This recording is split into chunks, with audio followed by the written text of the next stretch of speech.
Alhamdulillah wassalatu wassalamu ala Rasulillah wa ala alihi wa sahbihi wa mawala wa la hawla wa la quwwata illa billahi wa ba'du.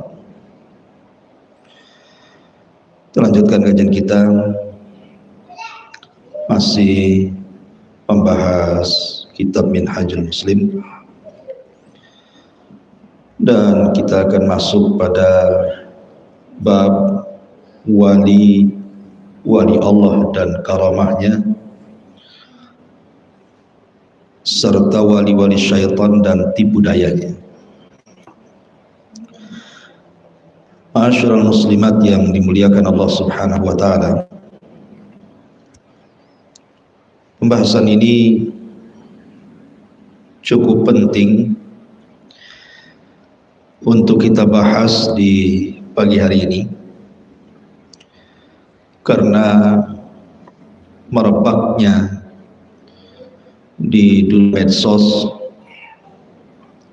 tentang dunia perdukunan yang dibungkus oleh agama. Sebagian mereka menamakan dirinya sebagai ustadz, kiai, gus, tuan guru, atau apa namanya. Belum lagi dalam prakteknya terkadang membaca-baca sholawat, zikir-zikir tertentu, bahkan mengutip ayat-ayat Al-Quran. Kemudian dari segi penampilannya, sebagian mereka terkadang menggunakan jubah-jubah, berjanggut, berserban, dan seolah-olah mengajak manusia kepada ketawadhuan, kepada kebaikan. Tapi di balik itu semua adalah kebohongan. Mereka hanya mencari dunia, menipu orang, terkadang menyakiti orang, dan begitu seterusnya. Kemudian muncul persepsi di masyarakat, tentunya masyarakat yang awam, yang kurang belajar akidah, kurang belajar tauhid, langsung kemudian menyamakan bahwa mereka adalah wali-wali Allah karena mereka punya kesaktian. Walaupun ternyata kesaktian itu sebagiannya adalah settingan. Bahkan kalau boleh dikatakan sebagian besar adalah settingan seperti yang dilakukan oleh para ahli-ahli sulap. Dan sebagian kecil memang betulan, tetapi karena pertolongan daripada syaitan. Kenapa kemudian timbul persepsi di masyarakat seperti itu? Karena para praktisi seperti ini, mereka mengait-ngaitkan jimat-jimat yang mereka jajakan atau mereka jual kepada pasien dengan menyangkut-nyangkutkan nama karomah.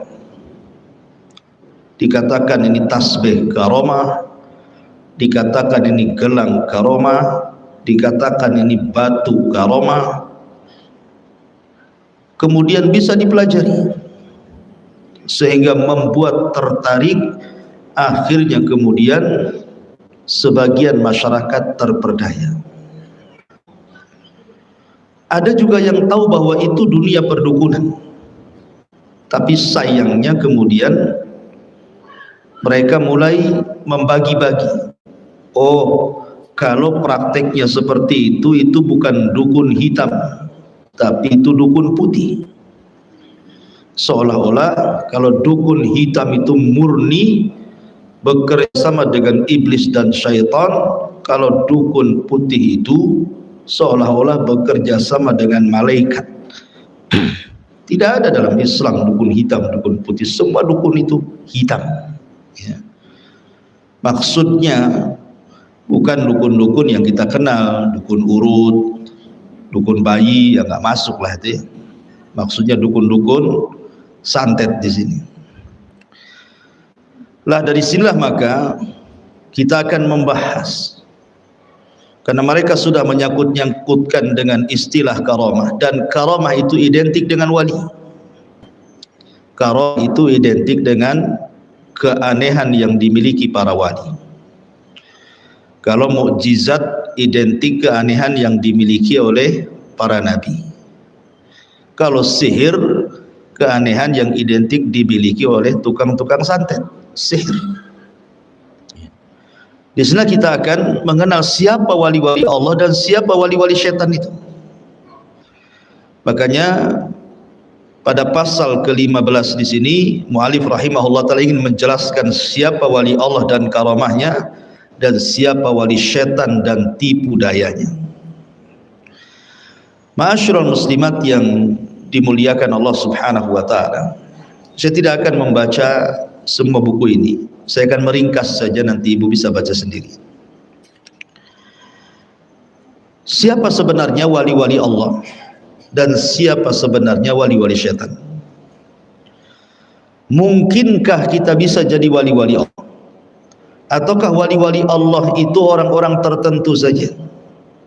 Atau orang yang punya warna kulit tertentu saja? Atau orang yang berasal dari keturunan tertentu saja? Atau semua orang bisa jadi wali? Apakah setiap wali harus punya karamah ataukah tidak harus? Ma'asyiral muslimat yang dimuliakan Allah azza wa jalla, ini yang kita akan bahas dari sisi siapa wali Allah dan siapa wali syaitan. Firman Allah subhanahu wa ta'ala yang pertama yang disebutkan oleh mu'alif rahimahullah ta'ala di sini,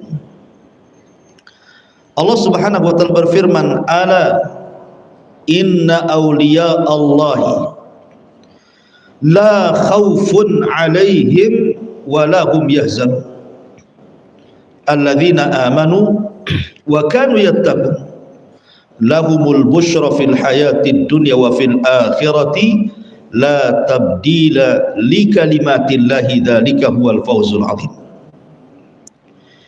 Ingatlah sesungguhnya wali-wali Allah itu, mereka tidak ada kekhawatiran terhadap mereka sama sekali, tidak pula mereka bersedih hati, yaitu orang-orang yang beriman dan mereka selalu bertakwa. Bagi mereka berita gembira di dalam kehidupan dunia dan di dalam kehidupan akhirat. Tidak ada perubahan bagi kalimat-kalimat atau janji-janji Allah, yang demikian itu adalah kemenangan yang besar. Perhatikan dalam ayat ini, di antara ciri-ciri wali Allah adalah la khaufun, mereka tidak punya rasa takut kecuali kepada Allah. Wala hum yahzanun, dan mereka tidak pernah bersedih hati. Jadi wali-wali Allah itu orang berani, Bu. Wali-wali Allah itu para pemberani, karena mereka tidak takut kecuali kepada Allah.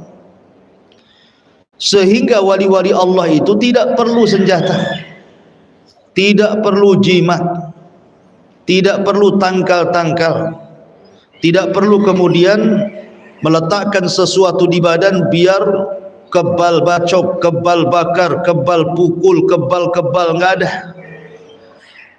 Mereka tidak rasa takut kecuali kepada Allah. Kalau masih menyimpan jimat-jimat kekebalan seperti itu bukan wali Allah, artinya masih punya rasa takut namanya. Ya, jadi wali-wali Allah itu tidak punya rasa takut. Dia takutnya hanya kepada Allah subhanahu wa ta'ala. Dia hanya tawakal kepada Allah azza wa jalla. Dia hanya beriman dengan takdir. Kalau memang satu dunia menyakiti dia dan sudah dicatat, ya itu sudah takdirnya. Karena walaupun satu dunia menyakiti dia, kalau belum takdirnya tidak akan terjadi. Itulah keyakinan wali Allah. La khaufun, tidak punya rasa takut. Wala hum yahzanun, mereka tidak akan sedih. Wali-wali Allah itu tidak akan sedih. Hidupnya akan tenang. karena mereka bersama Allah Subhanahu wa taala. Lah siapa wali-wali Allah di sini? Di sini Allah Subhanahu wa taala kemudian menjelaskan sifat-sifatnya. Alladzina amanu, mereka adalah orang-orang yang beriman. Wa kanu yattaqun, dan juga mereka orang-orang yang selalu bertakwa. Jadi ciri wali-wali Allah cuma dua, beriman dan bertakwa kepada Allah Subhanahu wa taala. Ada sebuah hadis, Bu. Sebuah hadis Nabi sallallahu alaihi wasallam. Yang hadis ini menjelaskan ayat daripada surah Yunus 62-64 ini. Hadis ini adalah hadis kursi. Kata Nabi sallallahu alaihi wasallam, "Man 'adali waliyan faqad adzantuhu bil harbi." Man adzali waliyan faqad adzantuhu bil harbi. Kata Nabi sallallahu alaihi wasallam, barang siapa yang memusuhi wali-waliku, maka aku telah umumkan perang bersama dia. Lihat, hati-hati, jangan pernah menyakiti wali-wali Allah. Kalau ada orang soleh, Bu, orang soleh ini orang taat ibadahnya, tidak mesti ustaz atau ustazah. Dia taat ibadah, taat salat, baik orangnya, jangan disakiti, Bu. Karena menyakiti orang soleh sama dengan menyakiti wali-wali Allah, karena mereka wali-wali Allah. Dan kalau sudah menyakiti wali-wali Allah, berarti Allah sudah iklankan perang bersama dia. Siapa yang menang melawan Allah? Kemudian Nabi SAW memberitakan kepada kita bagaimana caranya jadi wali Allah. Ibu pengen jadi wali kan? Ini cara. Kata Nabi SAW, "Wa ma taqarraba ilayya 'abdi wa ma taqarraba ilayya 'abdi bimithli ada'i maftaradtuhu 'alaihi." Dan tidaklah seorang hamba yang mendekatkan kepadaku dengan sesuatu perkara-perkara yang telah aku wajibkan kepadanya. Dalam riwayat, wa ma taqarraba ilayya 'abdi bi syai'in ahabba ilayya. Tidaklah seorang hamba mendekatkan kepadaku dengan sesuatu yang aku cintai, mimma aftaradtu alaihi, melebihi dia mengerjakan apa yang aku wajibkan kepadanya. Ini ciri yang pertama, Bu. Kalau ingin jadi wali Allah, jaga kewajiban-kewajiban Allah, jadi dia wali. Jaga saja kewajiban Allah. Seperti umpamanya solat 5 waktu, itu kewajiban Allah, jaga solat 5 waktu. Itu syarat jadi wali itu. Puasa Ramadan wajib bagi kita, laksanakan puasa Ramadan, jaga tuh puasa Ramadan. Kemudian zakat, kalau sudah waktunya zakat, keluarkan zakatnya, karena itu kewajiban. Kemudian haji, kalau kita sanggup haji dan sudah mapan dari segi ekonomi, kemudian juga fisik sehat, berangkat. Atau kewajiban-kewajiban Allah yang lainnya, seperti seorang istri harus mentaati suami, itu wajib setelah ketaatan kepada Allah. Seorang anak, birrul walidain, itu wajib kepada orang tua. Sebutkan kewajiban apa saja. Kalau ingin jadi wali, syaratnya laksanakan kewajiban. Nanti jadi wali itu. Kemudian cara yang kedua, setelah melaksanakan kewajiban, kata Nabi SAW, wala yazalu abdi yataqarrabu ilayya bin nawafil hatta uhibba. Dan tidaklah atau senantiasa seorang hamba mendekatkan kepadaku dengan sunnah-sunnahnya. Kalau tadi kewajibannya, sekarang sunnah-sunnahnya, sampai aku mencintainya. Jadi cara jadi wali yang kedua, perbanyak melaksanakan sunnah. Ibu ya. Jadi kalau ibu ingin jadi wali, maka perbanyak melaksanakan sunnah. Setelah menjaga kewajiban, sekarang beralih kepada yang sunnah. Perbanyak solat-solat sunnah, perbanyak puasa-puasa sunnah, perbanyak sedekah-sedekah sunnah, perbanyak amalan sunnah, contoh Rasul. Jadi syarat jadi wali itu dua dalam hadis ini. Jaga kewajiban-kewajiban Allah, lakukan sunnah-sunnahnya, sunnah-sunnah Nabi SAW. Jadi dari sini menunjukkan bahwa jadi wali itu tidak repot, Bu ya. Teorinya itu tidak repot maksudnya, walaupun prakteknya memang agak sulit. Karena menjaga kewajiban Allah kayak sholat saja, kadang kita malas-malas, ya tidak bisa jadi wali lah. Harus dijaga betul gitu ya. Sunnah-sunnahnya juga harus dijaga betul. Karena dua perkara ini yang menjadikan kecintaan Allah Subhanahu wa taala kepada kita. Karena wali-wali Allah itu orang-orang dicintai Allah. Lalu kalau seandainya orang itu sudah melaksanakan kewajiban, sudah berusaha untuk melaksanakan sunnah-sunnah Nabi sallallahu alaihi wasallam, kira-kira apa hasilnya?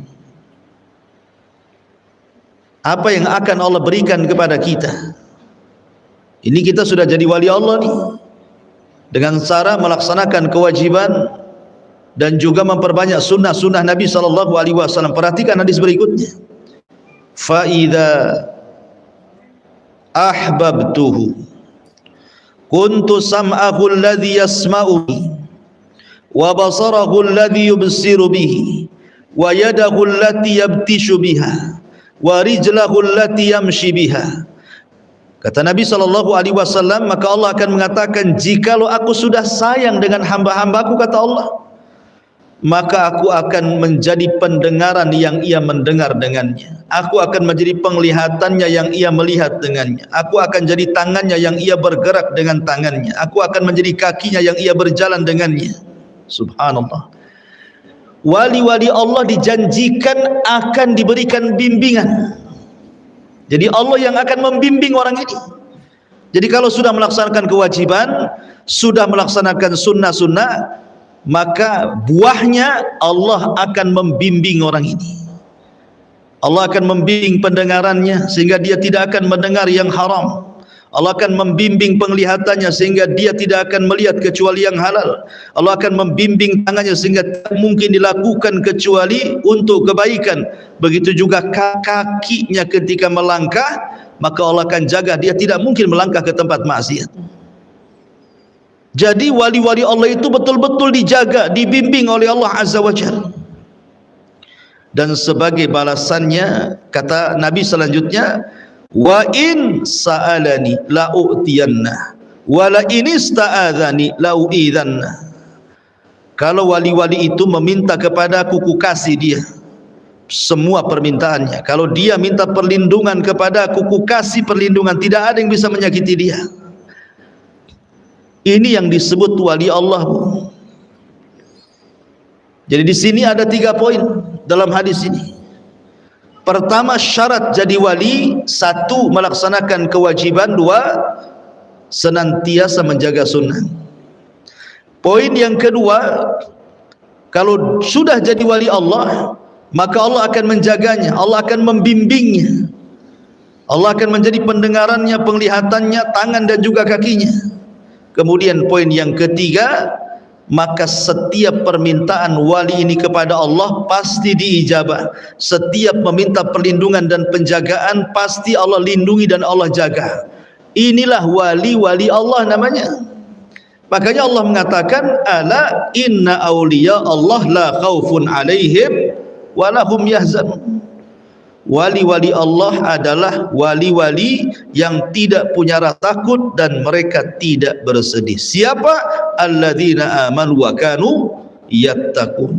Orang yang beriman dan mereka bertakwa.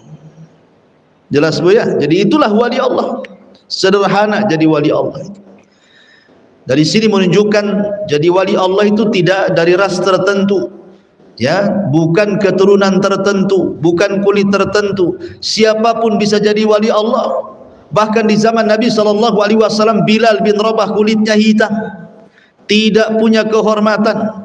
Nasabnya juga bukan nasab orang hebat. Bilal itu seorang budak, tapi dia wali Allah.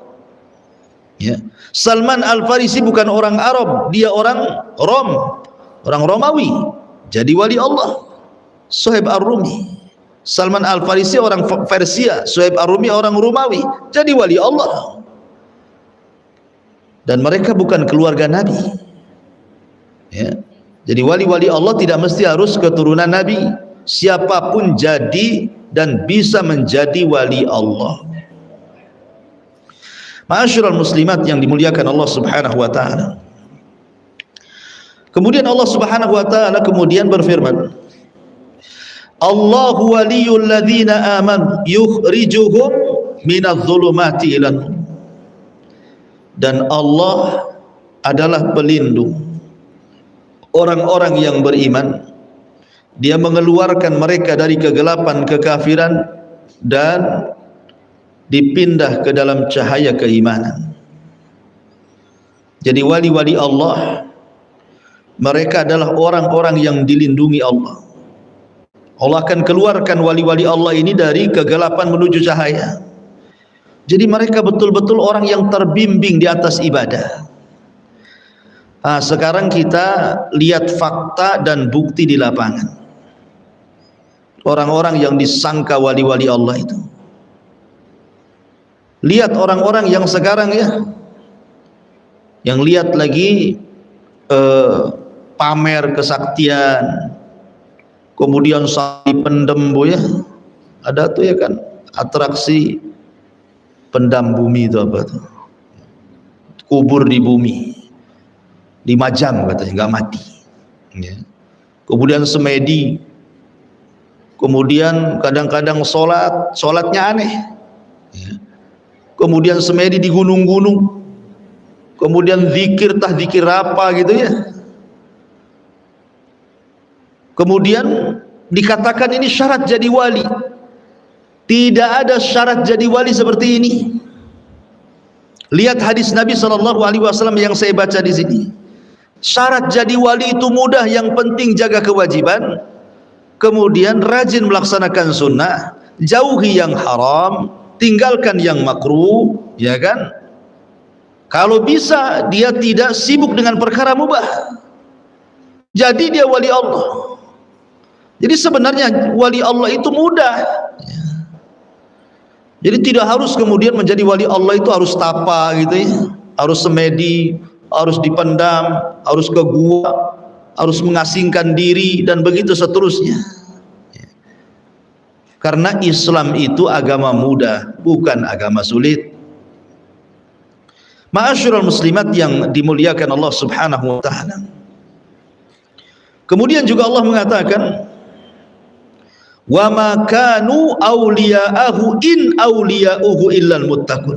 Kembali dalam surah Al-Anfal Allah mengatakan, dan mereka bukan wali-walinya, akan tetapi inna awliya'uhu, sesungguhnya wali-wali Allah adalah al-muttaqun, hanya saja mereka orang-orang yang bertakwa kepada Allah Subhanahu wa taala. Maka wali-wali Allah itu kata para ulama dikenal ilmunya. Dikenal ilmunya. Maksud ilmunya di sini ya ilmu agama. Dikenal ilmu fikihnya, dikenal ilmu akidahnya, dikenal ilmu hadisnya. Ya, jadi kalau dia ditanya soal agama, punya pengetahuan soal itu. Karena itu yang mereka pelajari. Ini wali-wali Allah. Kadang-kadang buat padepokan gitu ya. Yang diajarkan bukan fikih, bukan akidah, bukan hadis. Coba yang diajarkan apa bu? Yang diajarkan itu kebal bacok, kebal bakar, kebal nginjak di atas beling, makan api dan begitu seterusnya. Kemudian juga ma'rifat, pengetahuan dia terhadap Allah itu luar biasa. Pengenalan dia kepada Allah, pengenalan dia kepada Rasul, pengenalan dia kepada agama gitu ya. dan orangnya solah. Solah itu artinya orangnya soleh, taat kepada Allah Azza wa Jalla, datang ke masjid gitu ya, suka puasa, puasa yang sunnah, yang jelas-jelas sunnah, bukan puasa mutih ya. Kemudian juga rajin zikir, suka silaturahim, birrul walidain, jelas gitu ya solahnya itu. Kemudian juga bertakwa, takut, tidak maksiat ya, tidak syirik, tidak bid'ah, tidak melaksanakan dosa-dosa besar, dan begitu seterusnya. Dan mereka adalah para ulama yang betul-betul mengamalkan dengan ilmunya. Mereka para fuqaha, memang ahli-ahli fikih. Mereka para muhaddithin, memang ahli-ahli hadis gitu ya. Dan mereka adalah para pengikut Nabi SAW. Itulah wali-wali Allah. Ini kadang-kadang orang-orang yang sok-sok tampil, punya kesaktian, baca ayatnya salah, artinya pula salah. Kita ada ya, baca qul a'udzu birabbin nas, artinya pula surah Az-Zariyat. Nah ini gimana coba? Sementara dia jual tasbih karomat, dia jual gelang karomah. Karomah itu identik dengan keanehan para wali. Ini aneh benda-bendanya. Ada keris apa itu? Keris geni itu apa? Rupanya beli online. Masyarul muslimat yang dimuliakan Allah Azza wa Jalla, kembali bahwa di sini mu'alif rahimahullahu ta'ala kemudian memberikan beberapa contoh karomah. Beberapa contoh karomah. Di antaranya adalah surah Ali Imran ayat 37. Kullama dakhala 'alaiha Zakaria al-mihraba wajada 'indaha rizqah. Qala ya Maryam anna laki hadha? Qalat huwa min 'indillah. Setiap Zakaria masuk untuk menemui Maryam dalam mihrabnya, ia mendapati makanan di sisinya. Zakaria berkata, "Hai Maryam, dari mana kamu memperoleh makanan ini?" Maryam pun menjawab, "Makanan ini datang dari sisi Allah Subhanahu wa taala." Ini karamah namanya. Maryam itu tidak pernah keluar dari mihrab. Maryam itu ibadah saja, ruku, sujud, berzikir kepada Allah, tidak pernah keluar dari mihrab kecuali karena hal-hal yang darurat seperti buang hajat dan yang semacamnya. Dan Maryam itu wali-wali Allah dari kalangan perempuan, karena dia bukan nabi. Allah berikan karamah. Bentuk karamahnya apa? Setiap dia ingin makan sudah ada makanannya. Yang lebih mengherankan, makanan di musim panas ada pula di musim dingin, makanan di musim dingin ada pula di musim panas. Zakaria ini nabi, heran gitu ya. Padahal dia nabi, nabi itu kan dibekali mujizat kan Bu ya. Dia heran pula sama karamahnya Maryam dan bertanya, "Ini dari mana kau dapat makanan?" Maryam senang saja, "Ini dari Allah." Selesai. Ini karamah di zaman dulu seorang wanita. Ada enggak di zaman Nabi, Ustaz? Ada. Saya ingin kisahkan Bu. Dulu di zaman Nabi ada seorang sahabiyah, seorang wanita namanya Rubayyi bintu Nadhar. Rubayyi bintu Nadhar. Rubayyi bintu Nadhar ini adik daripada Anas ibn Nadhar. Dan Anas ibn Nadhar ini adalah sahabat yang gugur di perang Uhud. Dia yang mengatakan, "Wallahi ini wajadtu raihatal jannah min kibalil Uhud."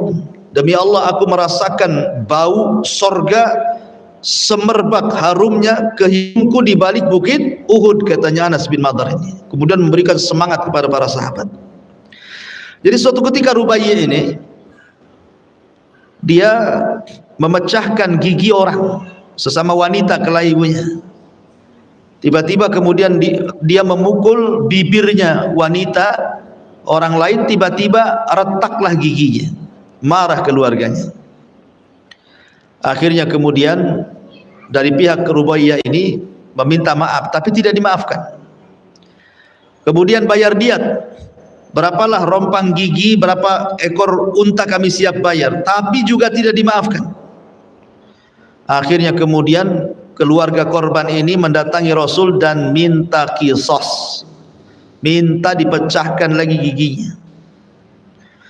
Ketika Anas bin Nadhr mendengar adiknya akan diqisas, giginya akan dipecahkan sebagaimana dia sudah memecahkan gigi orang, dia datang kepada Nabi SAW, ya Rasulullah, kami dari keluarga sudah minta maaf, mereka tak mau maafkan. Kami siap bayar diat, mereka tak mau menerima diat. Tiba-tiba mereka minta qisas. Kata Anas bin Nadhr, saya tidak izinkan qisas. Saya tidak akan mungkin melihat gigi adik saya pecah. Kata Nabi SAW, ya Anas, ini qisas. Ini aturan dari Al-Quran, aturan dari Allah. Tapi Anas bin Nadhr kemudian bersumpah, wallahi la tuksar, demi Allah jangan dipecahkan. Kata Nabi SAW, ini qisas ya Anas. Kata Anas, wallahi la tuksar, jangan dipecahkan giginya. Subhanallah. Tiba-tiba kemudian dengar berita, keluarganya wanita yang dipecahkan giginya ini sudah minta maaf dan tidak akan melakukan qisas. Lihat bagaimana Anas bin Nadhr di hadapan Rasul bersumpah agar jangan dipecahkan gigi adiknya, dan Allah kabulkan. Ini namanya wali Allah nih. Ini namanya wali Allah Anas bin Nadhr ini. Kemudian Nabi SAW mengatakan, demi Allah, di antara umatku ada orang yang kalau bersumpah atas nama Allah la abarra, Allah kabulkan permintaannya. Salah satunya Anas bin Nadhr. Nah, ini namanya karomah. Nah, karomah itu yang seperti ini. Atau contoh umpamanya di sini pada halaman ke berapa ini? Ke 99-nya ya kan? Tentang kisah Umar bin Khattab radhiyallahu anhu. Jadi Umar bin Khattab itu adalah sahabat yang dikenal banyak karomahnya. Umar itu adalah sahabat yang banyak dikenal dengan karomahnya.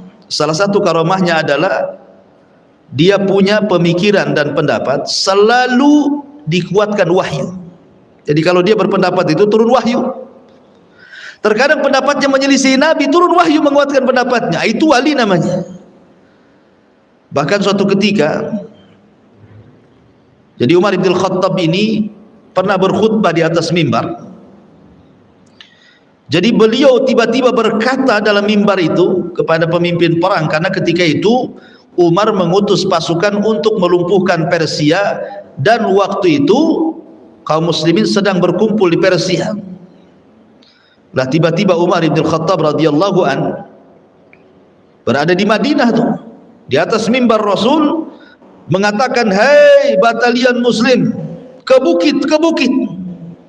Maksudnya supaya jangan diserang. Akhirnya tiba-tiba suara Umar ini kedengaran kepada panglima perang yang ada di Persia. Tuh bayangkan, Umar ngomong di Madinah di atas mimbar, suaranya kedengaran ke telinga pemimpin yang sedang memimpin perang yang ada di Persia. Kan jauh tuh Bu ya. Langsung pemimpinnya itu membawa pasukan diarahkan ke bukit, dan Allah Subhanahu wa taala menangkan perangnya. Lihat, Umar bisa ngomong di Madinah kedengaran sampai ke Persia. Ini karomah Bu. Kalau sekarang ibu nelpon dari sini ke Persia kedengaran sama orang Persia, karomah bukan Bu? Bukan karomah, itu alat elektronik namanya. Nanti kalau setiap orang nelpon, kalau sekarang kan enak Bu ya, ngomong di sini kedengaran ke Amerika pakai handphone. Kalau dulu kan nggak pakai handphone Umar bin Khattab ngomong begitu. Berarti kan keanehan. Kalau sekarang kan nggak aneh orang komunikasi dengan telepon kan, dengan HP gitu ya. Jadi itulah salah satu bentuk karomah. Atau umpamanya contohnya di zaman Rasul ada namanya Tufail ibn Amr ad-Dawsi. Tufail ibn Amr ad-Dawsi. Dia datang kepada Nabi SAW, Rasul, aku sudah mendakwai orang-orang Daus, tapi mereka tidak mau beriman.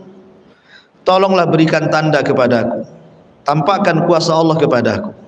Kata Nabi, ya sudah, berangkat aja kau ke Daus, nanti di tengah jalan akan sampai tanda-tanda Allah kuasanya kepadamu. Berangkatlah Tufail ibn Amr ad-Dausi ini.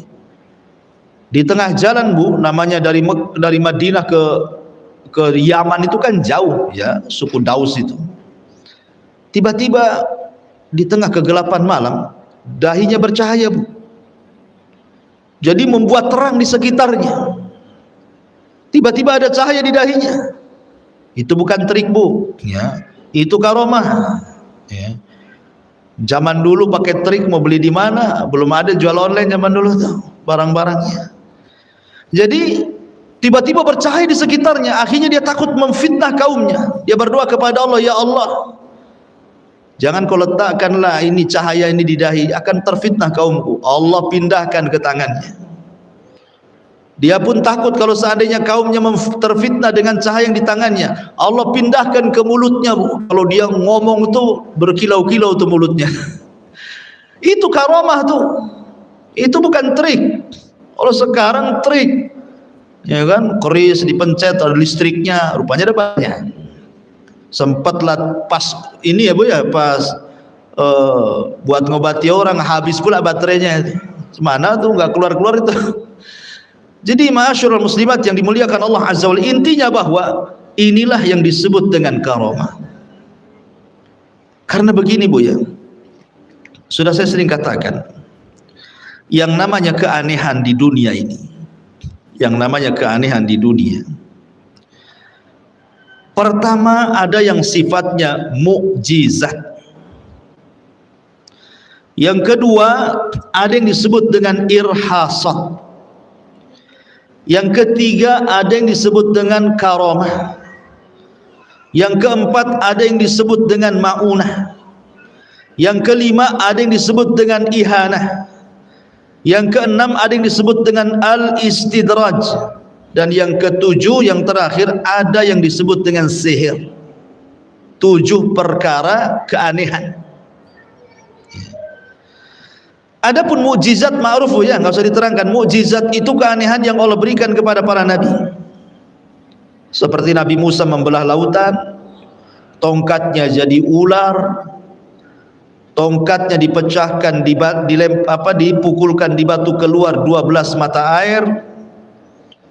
Kemudian Nabi Isa mampu menghidupkan orang mati dengan izin Allah. Kemudian Nabi Ibrahim dimasukkan ke api tidak terbakar. Kemudian Nabi SAW paling banyak mukjizatnya bisa kemudian membelah bulan dengan izin Allah. Kemudian juga Nabi Saleh bisa mengeluarkan unta dari batu dan begitu seterusnya. Ini mukjizat namanya. Ini tidak bisa dilakukan siapapun. Tukang sihir pun tidak bisa melakukannya. Mukjizat itu khusus para nabi. Tukang sihir tidak bisa membelah lautan seperti Musa. Tukang sihir tidak bisa mengeluarkan unta dari batu. Apalagi suruh belah bulan, nggak akan bisa tukang sihir itu. Karena ini mukjizat kuasa Allah. Kemudian yang kedua irhasat namanya. Keanehan-keanehan sebelum Nabi diangkat jadi Nabi. Saat kelahiran, itu kan ada cahaya yang menyinari Persia dan Romawi. Kemudian ibunya melahirkan dengan sangat mudah. Kemudian terjadi perang gajah dan begitu seterusnya. Ini irhasat, keanehan-keanehan sebelum diangkat jadi Nabi dan Rasul. Kemudian karomah. Nah, inilah karomah Allah berikan kepada para wali. Allah berikan kepada para wali. Contohnya tadi ya, seperti kisah Umar bin Khattab radhiyallahu an, atau kisah Anas bin Nadhr tadi, atau kisah Tufail ibn Amr ad-Dausi, atau kisah Bara ibn Malik. Itu juga terjadi ketika perang Tustar, kan terdapat keanehan sehingga akhirnya Allah menangkan dalam peperangan Tustar itu karena berkat doanya Bara ibn Malik. Karena ciri-ciri wali Allah itu mustajab doa, Bu. Kalau berdoa itu mudah dikabulkan. Nah, ciri-ciri wali Allah itu. Kemudian ada namanya ma'unah. Ma'unah ini diberikan oleh Allah kepada orang saleh. Umpamanya waktu-waktu kepepet Allah tolong, seperti umpamanya tiba-tiba dia di hutan ada harimau ngejar dia, kemudian ada pohon pete, naik dia di situ, selamatlah dia dari cengkraman harimau. Itu maunah, pertolongan namanya. Kemudian ada ihanah. Ihanah ini justru keanehan untuk menghina. Allah sengaja berikan keanehan tetapi untuk menghina. Seperti yang terjadi kepada siapa? Nabi palsu namanya Musailamah Al-Kadzab. Ada orang buta sebelah, Bu, datang ke Musailamah Al-Kadzab, ingin disembuhkan butanya. Tiba-tiba diludahi oleh Musailamah Al-Kadzab jadi buta dua-duanya, Bu. Nah, itu ihanah tuh namanya ya. Oh, dia ingin disembuhkan buta sebelahnya, diludahi malah dua-duanya jadi buta. Ihanah, Allah berikan keanehan tapi untuk menghina si Musailamah Al-Kadzab, kan dia bukan nabi masalahnya, dia nabi palsu ya. Atau umpamanya istidraj. Oh, ini istidraj, ini orang ini usaha terus, nggak pernah dia gulung tikar, Bu. Usaha ini sukses, usaha itu sukses, kekayaannya makin bertambah, padahal tidak sholat, tidak puasa ya. Padahal mereka orang kafir, tapi kok diberikan kenikmatan luar biasa melebihi orang yang beriman. Itu istidraj namanya. Sengaja Allah biarkan seperti itu, nanti pada waktunya Allah akan kirim azab. Kemudian yang terakhir, inilah yang kemudian terkadang ada orang yang tidak bisa membedakan mana sihir, mana karomah. Mana sihir, mana karomah. Terakhir ini sihir. Hari ini orang-orang tidak bisa membedakan mana sihir, mana karomah. Padahal sudah semuanya. Sihir dengan karomah itu sudah jelas. Sihir itu dilakukan oleh dunia-dunia perdukunan, dunia-dunia santet, dunia-dunia tenun, dunia-dunia bomo. Itulah sihir. Adapun karomah itu hanya bisa dilakukan atau diberikan oleh Allah kepada orang-orang soleh, kebalikan daripada tukang sihir. Karena tukang sihir itu musuhnya orang-orang soleh, tidak ketemu, yang satu ke barat, yang satu ke timur. Tapi karena sekarang ini sihir sudah dikawinkan dengan karomah, dukun sudah berlaga ustadz, itu yang kemudian jadi samar perkaranya. Betul kata Syekh Shalih Fauzan, sebuah kebatilan kalau ditampakkan 100%, tidak ada orang yang ikut kebatilan. Tapi kalau seandainya kebatilan itu dibungkus dengan kebenaran 50%, 50%-nya kebenaran, 50%-nya kebatilan, kemudian diaduk-aduk jadi satu, tercampurlah hak dengan batil. Manusia baru mau mengikutinya karena menyangka itu hak padahal batil. Ya, seperti dukun berkedok, ustad, tidak mungkin itu dukun. Kenapa? Prakteknya ada salawatnya ustad, prakteknya baca Quran, bahkan suruh baca qul huwallah, jelas tuh ya. Tak menakutkan orangnya pakai jubah. Oh, kalau dia ngomong nasihat-nasihatnya itu bagus ustaz. Nah, ini kan repot nih, sehingga kemudian tidak bisa dibedakan mana ustaz, mana dukun, apalagi dukun gadungan, Bu ya. Dukun gadungan itu ya dukun palsu, dukun settingan tadi, sehingga kemudian makin meresahkan masyarakat lagi. Apalagi sekarang di dunia medsos ini luar biasa ya, Masya Allah. Dunia medsos ini fitnah lebih banyak lagi dibandingkan dulu sebelum ada handphone. Dulu sebelum ada handphone, Bu, dukun itu kalau ingin terkenal harus ngiklankan di koran kan, Bu ya. Dan koran kan tidak bisa menyebar kecuali di daerahnya, karena masing-masing daerah itu ada koran beda-beda isinya. Tapi kalau sekarang ini sudah ada handphone, tinggal live saja ya, itu sudah ditonton itu ribuan bahkan jutaan orang. Makanya kemudian sekarang banyak macam-macam orang itu. Yang kita herankan sebenarnya mereka itu sedang mempertontonkan kedustaan, tapi dengan pedenya seolah-olah sedang mempertontonkan dunia perdukunan kan. Kemudian dibungkus dengan agama, tercorenglah agama. Seperti apa contohnya? Ya sekarang lagi viral lah umpamanya, dukun pakai pengacara, kemudian lapor polisi ya. Harusnya kalau memang dia dukun sakti ya, ini logika masyarakat awam saja ya Bu ya, tinggal buat santet saja lah kan gitu ya. Orang yang nyakiti dia, buatlah gerakan senyap, santet sajalah kan itu. Rupanya tidak bisa nyantet dia, berarti kan dipertanyakan keahlian dalam kedukunannya. Masih mendingan lah, berarti dia tidak sakti. Sebab kalau sakti lebih bahaya lagi, karena tidaklah kesaktian yang mereka miliki kecuali karena istikhdamus syaitan. Mereka nggak mungkin kecuali bekerja sama dengan setan itu. Ada lagi dukun sakit, masuk rumah sakit lagi. Kalau dia dukun, obatilah sendiri, baca mantra dia, atau akan datang kepada sesama dukunnya. Ini tidak. Padahal dunia perdukunan dengan dunia medis itu, kesan di masyarakat itu lebih sakti dunia medis Bu ya. Dokter kalau mengeluarkan penyakit dalam badan Bu, itu mesti operasi dulu, dibelah dulu, disuntik dulu gitu ya Bu ya. Kadang-kadang nanti sakit, banyak prosesnya itu di rumah sakit itu. Tapi lihat tayangan-tayangan perdukunan tuh, sebentar saja dipegang perutnya, keluar tuh silet, paku, macam-macam, sembuh tuh katanya kan itu, walaupun wallahu alam tuh. Tapi yang jelas bahwa lah kenapa kalau dia punya kesaktian bisa mengobati orang, dia pula diobati ke dokter? Ini kan aneh gitu. Sebab di masyarakat itu yang tertipu dengan dunia perdukunan itu karena iming-iming dukun. Satu, dia bisa mencarikan jodoh. Dua, bisa menglariskan dagangan dia. Tiga, bisa meramal nasib dia. Empat, dia bisa menyembuhkan penyakit dia. Itu kan yang di masyarakat Bu, memang seperti itu ya. Kalau memang dia bisa seperti itu, tidak pula lah mestinya dukun-dukun itu kaya-kaya,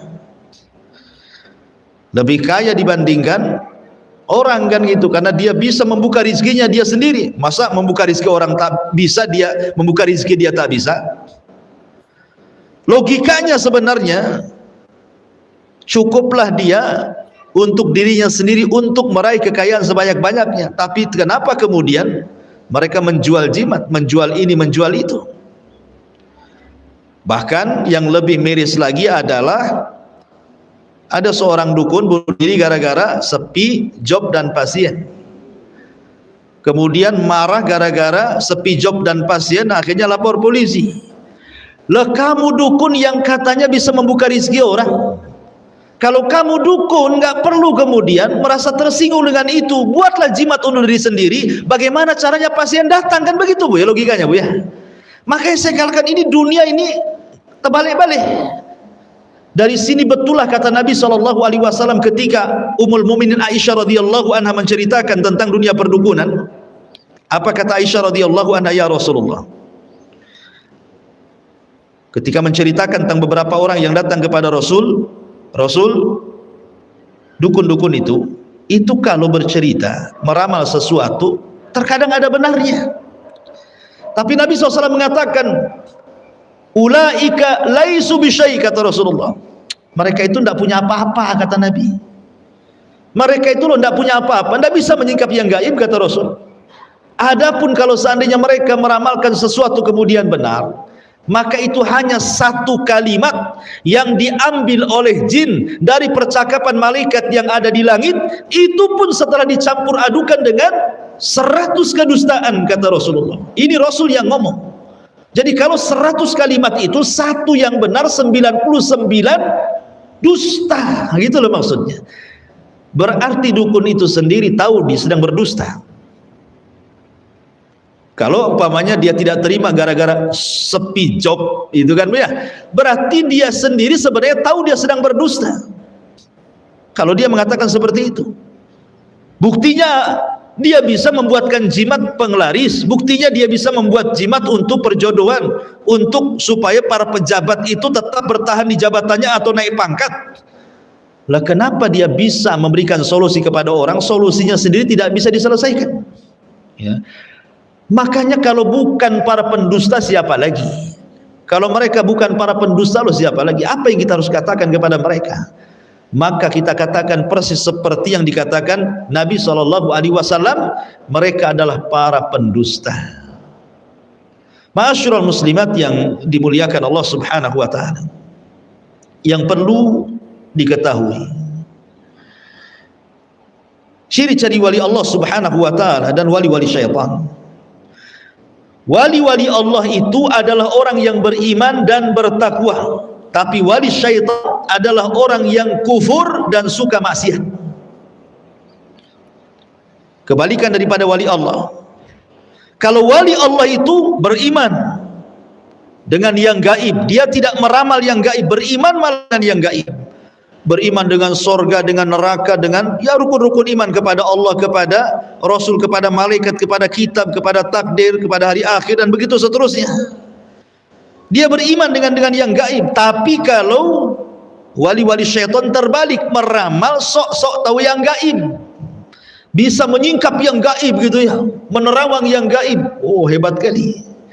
Padahal dia sedang ditipu oleh syaitan.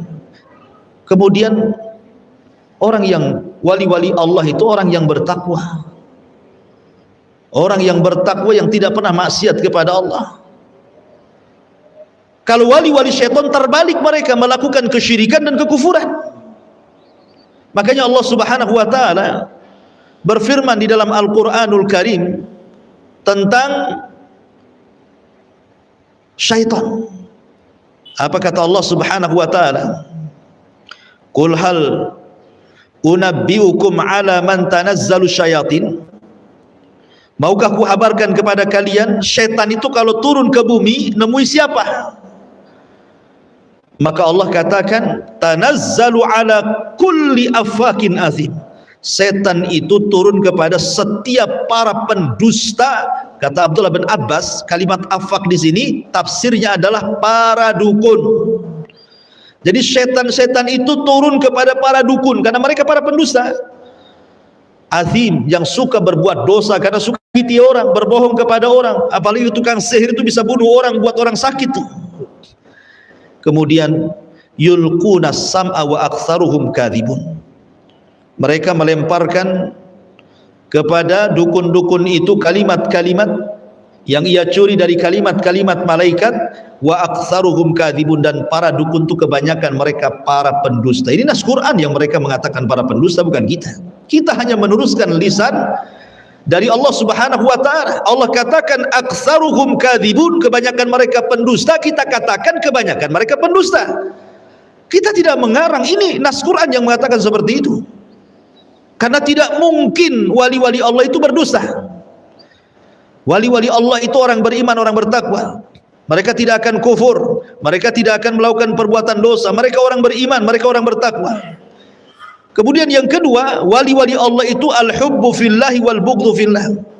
Mereka sangat mencintai Allah. Mereka sangat mencintai Allah, artinya betul-betul kecintaan mereka karena kecintaan kepada Allah Subhanahu wa taala, dan kemarahan mereka juga karena kemarahan Allah Subhanahu wa taala. Jadi wali-wali Allah itu sangat cinta dengan ibadah, sangat cinta dengan ibadah.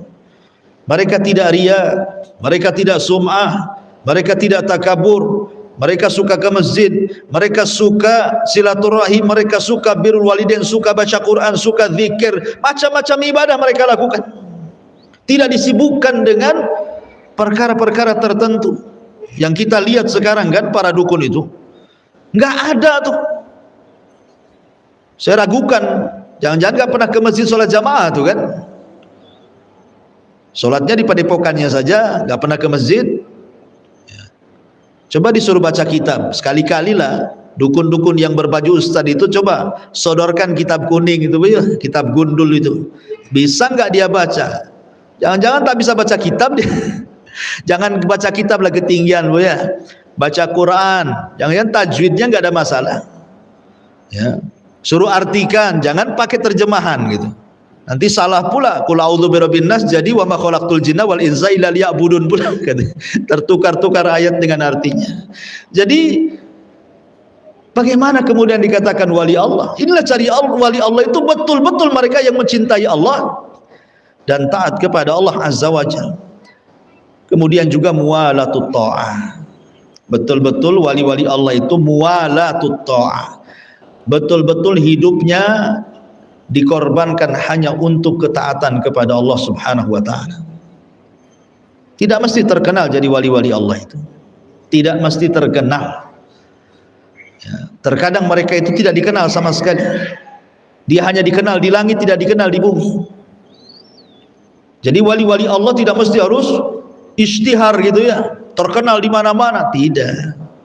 Senyap-senyap pun bisa jadi wali Allah, asal tadi yang sudah saya jelaskan, dia senantiasa mengerjakan yang wajib, kemudian berusaha untuk mendawamkan yang sunnah, dia melakukan keharaman dan menjauhi kemakruhan, dan berusaha untuk menjauhi perkara-perkara yang mubah, dan dia gunakan waktunya hanya untuk beribadah kepada Allah Subhanahu wa ta'ala.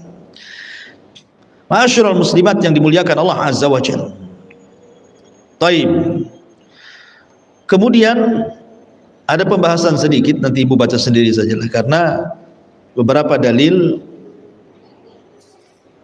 ada kemiripan satu dengan yang lainnya secara ringkas seperti itu. Bahkan di dalam kitab ini bagus sekali, dalam kitab Minhajul Muslim ini disebutkan beberapa kisah beberapa kisah tentang keajaiban-keajaiban, karomah-karomah gitu ya, yang betul-betul karomah dari salafun al-ummah, dari para ulama salaf terdahulu ya. Dari mulai sahabat sampai para tabi'in gitu ya, bahkan ulama umat-umat terdahulu seperti Maryam juga disebutkan di sini ya. Jadi kitab ini ibu bisa baca sendiri, karena kalau kita selesaikan sampai selesai terlampau lama gitu ya. Tapi di sini saya ingin membacakan beberapa hadis yang dicantumkan oleh pengarang. Di antaranya adalah hadis pada halaman ke-102.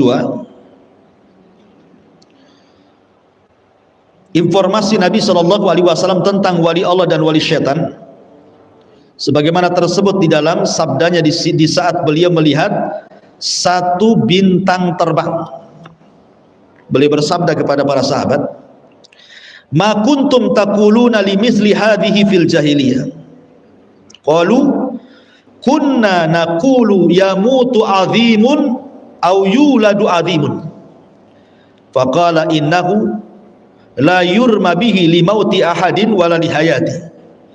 Walakinna rabbana tabaraka wa ta'ala idza qada amran sabbaha hamalatul arsy thumma sabbaha ahlus samai alladzina yalunahum thumma alladzina yalunahum hatta yablugha tasbihu ahla hadhihi sama thumma yas'alu ahlus sama hamalatal arsy madza qala rabbuna fayukhbiruhum thumma yastakhbiru ahlu kulli sama hatta yablughul khabaru ahlas sama'id dunya wa takhtifu syaitanus sam'a fayurmauna fayakdhifunahu ila awliyaihim fama ja'u bihi ala wajhihi fahuwa haqqun walakinnahum yazidun. Hadis ini Bu adalah ingin menjelaskan kepada kita siapa wali-wali setan. Hadis ini ingin menjelaskan kepada kita tentang siapa wali-wali setan. Perhatikan terjemahannya di sini. Ketika ada bintang gitu ya, meteor yang terbang, maka Nabi SAW mengatakan, apa yang biasa kalian katakan terhadap hal semacam itu di dalam tradisi jahiliyah. Maksudnya kalau ada meteor yang jatuh itu, menurut pandangan kalian gimana itu di zaman jahiliyah? Maka para sahabat menjawab, kami dulu meyakini itu pertanda ada seorang pembesar yang mati, atau pertanda akan dilahirkannya seorang bayi yang akan menjadi pembesar. Itu namanya tahayul Bu ya. Lalu Nabi SAW mengatakan, sungguhnya bintang itu tidak dilemparkan karena kematian seseorang atau kehidupan seseorang. Akan tetapi yang terjadi adalah Tuhan kita Allah apabila telah memutuskan suatu perkara, maka para pemikul arsy bertasbih, kemudian para penghuni langit di bawahnya pun turut bertasbih, dan demikian pula penghuni langit di bawahnya lagi, hingga tasbih mensucikan Allah itu sampai kepada penghuni langit yang paling rendah. Kemudian para penghuni langit bertanya kepada para malaikat petugas yang memikul arsy itu, apa yang difirmankan Rabb kita? Maka mereka pun memberitakannya. Kemudian pula penghuni langit berikutnya, hingga berita itu sampai kepada penghuni langit yang paling rendah. Lalu pada saat itu setan-setan mencuri pendengaran, oleh karenanya mereka dilempari dengan bintang-bintang. Kemudian setan-setan itu membisikkan berita kepada para walinya. Nah, ini syahidnya di sini Bu ya. Setan itu kemudian membawa berita kepada para walinya. Inilah wali-wali setan namanya. Berita yang setan sampaikan kepada manusia itu benar, akan tetapi mereka menambahinya. Dalam riwayat sudah ditambahkan dengan mi'ata kadzbah, 100 kedustaan. Inilah kita bisa tahu bahwa siapa wali-wali setan. Wali-wali setan itu para dukun. Ingat ya, dalam hadis ini wali-wali setan itu para peramal. Wali-wali setan itu tukang-tukang santet, tukang-tukang tenun. Itulah wali-wali setan. Ya, jadi wali-wali setan itu adalah para dukun, para tukang-tukang sihir. Ini nas hadisnya jelas. Mereka bukan ustadz, mereka bukan kiai, mereka bukan guru ngaji, mereka bukan syekh. Teramat suci nama-nama ini dilengketkan kepada mereka. Kita katakan mereka dukun bukan gus, kita katakan mereka dukun bukan ustadz, kita katakan mereka itu dukun bukan kiai. Karena gus, ustadz, kiai itu biasanya disematkan kepada orang-orang yang betul-betul mengajarkan agama kan Bu. Ini mengajarkan kesyirikan, meramal tanpa jelas gitu ya. Jadi dari sini kita tahu bahwa siapa wali-wali setan. Wali-wali setan adalah para dukun. Bahkan Jabir bin Abdullah radhiyallahu anhu ketika mentafsirkan ayat tentang kalimat togut dalam Al-Quran, salah satu makna togut adalah dukun, dan togut itu adalah sesembahan selain daripada Allah subhanahu wa ta'ala ya. Togut itu ada yang mengartikan setan, ada yang mengatakan dukun, dua-duanya sama. Karena dukun dan setan itu bekerja sama tuh. Mereka lah wali-wali setan.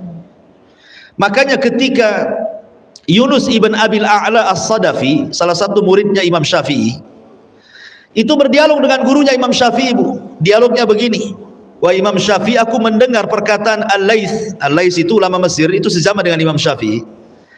Kata Laits mengatakan, barang siapa yang bisa berjalan di air, maka idza ra'aita ar-rajula yamshi 'alal ma', apabila engkau melihat ada orang yang bisa berjalan di air, maka timbang amalan dia dengan Al-Quran dan Sunnah. Kata Imam Syafi'i, perkataan Laits itu masih kurang katanya. Kemudian Imam Syafi'i menambah, idza ra'aita ar-rajula yamshi 'alal ma' au yatiru fil hawa, katanya. Kalau engkau melihat orang yang bisa berjalan di air ataupun bisa terbang, maka timbang amalannya dengan Quran dan Sunnah. Kenapa Imam Syafi'i mengatakan timbang amalannya dengan Quran dan Sunnah? Kenapa pula Imam Laits juga mengatakan timbang amalannya dengan Quran dan Sunnah? Karena Al-Quran dan Sunnah sudah menjelaskan siapa wali Allah, siapa wali setan. Quran kan sudah saya jelaskan tadi, ini Qurannya, ini loh wali Allah, ini ayatnya, ini wali Allah, ini hadisnya, ini wali setan, ini ayatnya, ini wali setan, ini hadisnya, nah gitu ya. Kenapa ditimbang dengan Quran dan Sunnah? Karena definisi mana wali Allah, mana wali setan sudah dijelaskan dalam Quran dan Sunnah. Makanya kemudian kedua ulama ini mengatakan timbang tuh amalannya. Kalau sesuai dengan Quran dan Sunnah dia wali Allah, kalau tidak sesuai dengan Quran dan Sunnah dia wali setan. Nah, gampang nilainya tuh.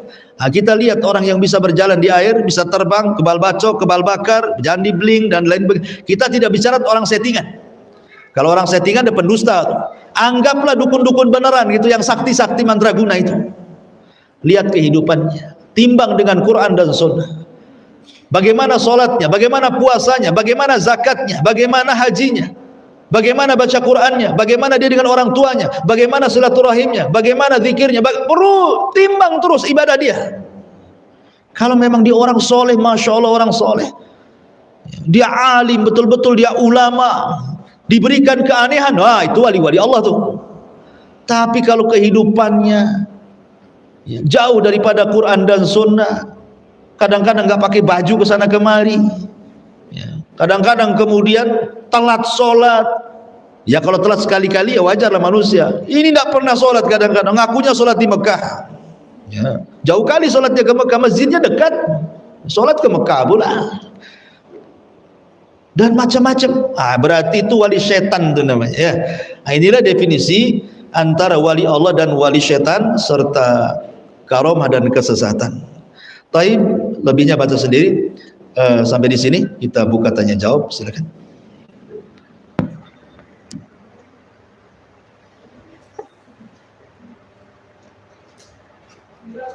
Ya.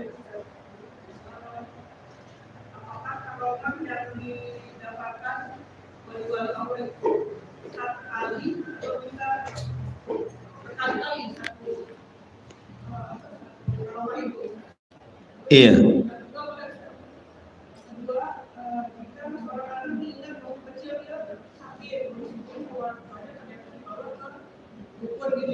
Iya.